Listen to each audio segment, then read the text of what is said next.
Hey everybody, hope and pray that you're doing well today as we come to our word from the word. And today that word is wonder. Wonder.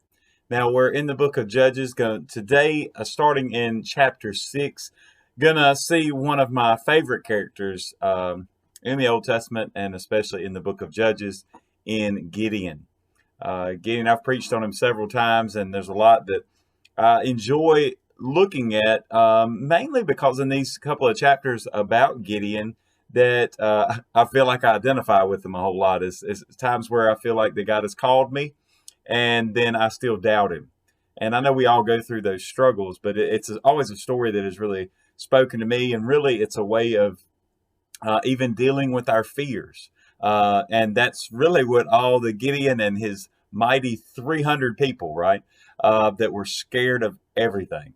And that's who God decides to win a victory with. So, as always, I pray that you're looking at all of these passages together. And we're actually going to spend a few days, even in just chapter 6.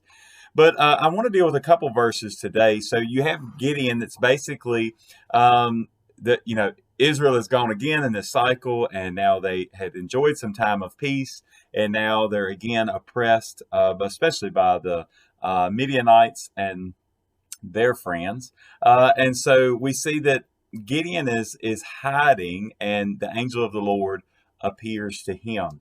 And there's a little bit going on here, but I want us to look at starting in chapter 6, just looking at one verse, well, actually two verses, verses 12 and 13, and then I'm going to mention some others.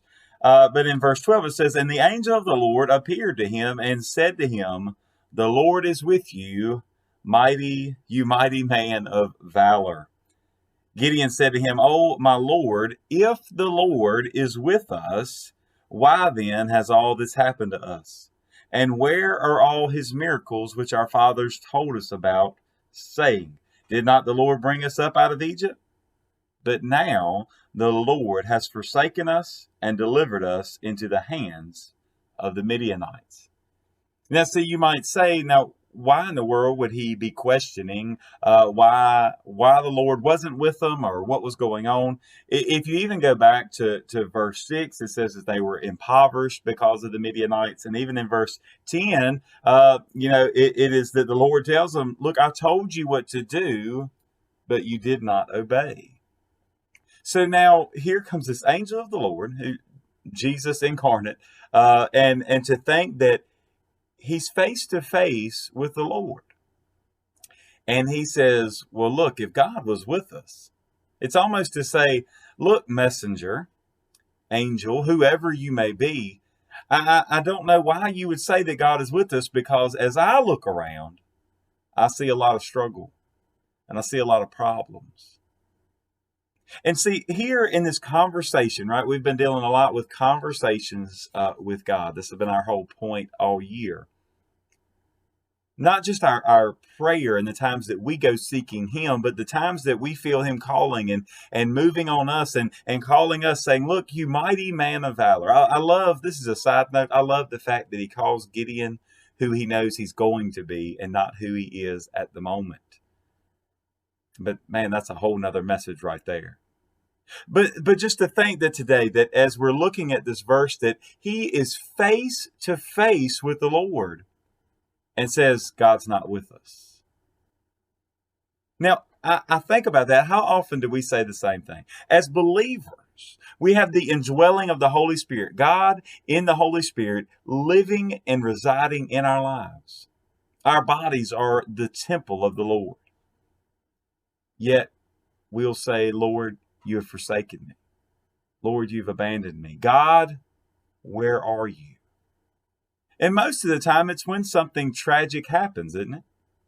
I mean, you go back to 9/11, right? And all across the nation, people were asking, "God, where are you?" He was in the same place he's always been. He's on the throne, and and the Spirit is indwelling the believer, all believers, and to think that we would question where he was. But it's the same thing that Gideon did, and it's the same thing that we do on a day-to-day basis. But the one thing that I guess kind of stuck out to me, and this will be just shortly our word of encouragement and um, maybe our challenge for today. The fact that Gideon says, I I'm kind of wondering about these miracles. And some translations even use the word wonder for the things that God had done. And that's why that was the word for the word today, because I wonder how often we wonder why God doesn't do the same wonders and miracles he has done in the past.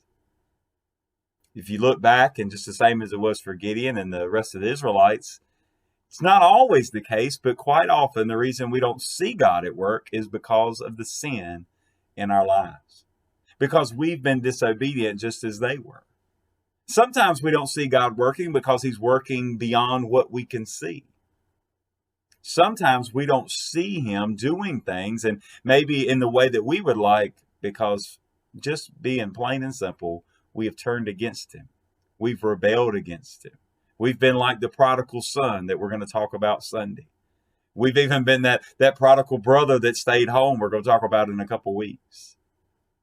But today, as we talk about our conversations with God, before you stop and ask God, God, where have you been? Maybe we ought to stop and in our prayers say, God, where have I been? Where have I been walking? Where have I been talking? How have I been acting? And say, God, thank you that you've never abandoned me. That's something to wonder about today. God bless you, and I pray you have a great, great day.